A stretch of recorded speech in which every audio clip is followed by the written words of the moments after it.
Berikut ini adalah beberapa rahasia terlarang dari para playboy penakluk wanita yang selama ini disembunyikan, nggak disebarluaskan. Gua bongkar, gua jelasin spesial buat lo bro. Tujuannya, biar lo bisa lebih pede di depan wanita dan bisa melindungi cewek-cewek yang penting dalam hidup lo dari jeratan para playboy. Yang pertama, kalau mau memahami dan memikat wanita, pahami biologi bukan psikologi.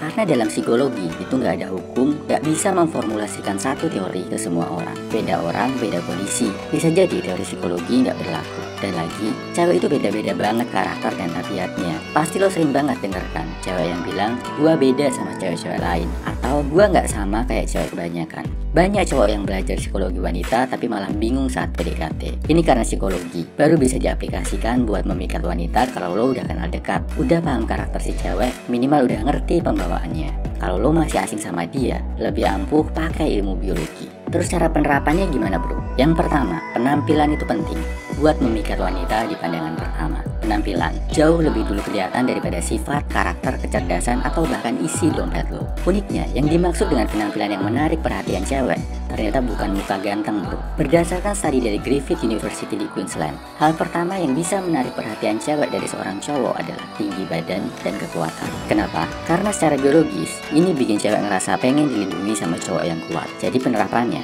kalau nggak tinggi, minimal tegapin postur badan lo bro. Olahraga, nge-gym itu wajib banget. Dan kabar baiknya, cuma sekitar 20%. 1 dari 5 cowok yang rajin olahraga. Jadi, kalau lo rajin olahraga, lo akan otomatis langsung punya nilai lebih dibanding cowok lain bro. Kedua, hormon. Kalau mau PDKT lo berhasil, lakuin hal bareng yang bisa naikin hormon dopamin si cewek. Kalau mau lebih ekstrim lagi, naik turunin adrenalinnya, baru stimulasi dopaminnya. Misal, naik roller coaster, nonton film horor, main ke pet shop, lihat hewan yang serem. Terus habis itu makan coklat, nongkrong di kafe yang romantis, lihat sunset, atau pergi ke tempat favoritnya. Lakuin ini, cewek bakal menghubungkan lo sama hal yang menyenangkan bro. Jadi kangen, pengen dekat terus sama lo. Ada juga hormon oksitosin yang bikin cewek ngerasa aman, ngerasa dilindungi orang yang lebih kuat. Ajak dia ke tempat dingin, gelap, terkesan bahaya kayak di alam atau kolam renang. Terus tunjukin kebolehan lo dalam melindungi dirinya.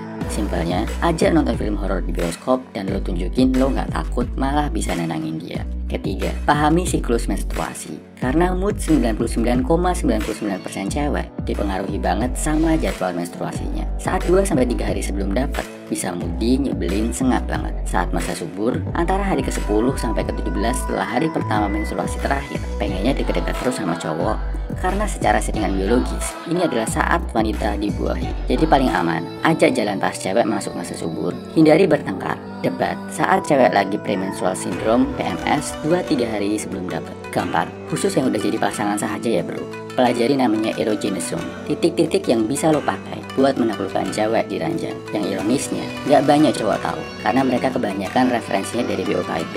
Padahal, BOKIP itu nggak akurat, nggak bisa diterapkan di dunia nyata. Yang udah nikah, cari tahu, ada organ cewek yang huruf awalnya pakai K, bahasa Inggrisnya pakai C. Kalau lo bisa menguasai itu, cewek manapun pasti akan bertekuk lutut di ranjang. Gak bisa melupakan betapa jago dan perkasanya diri lo. Kelima, bonus dikit faktor psikologis, tapi ini yang sifatnya lebih general, lebih aplikatif. Cewek akan melihat lo jauh lebih keren, mendadak jauh lebih ganteng. Ketika lo tidak emosional dan bisa bersikap logis. Kalau dipancing emosinya, tetap tenang. Kalau lagi bertengkar atau adu pendapat, gak teriak-teriak tapi pakai logika. Kalau si cewek sedih, gak ikut nangis tapi bisa nenangin. Kalau cewek panik, bingung, lo bisa datang dengan solusi yang menyelesaikan masalah.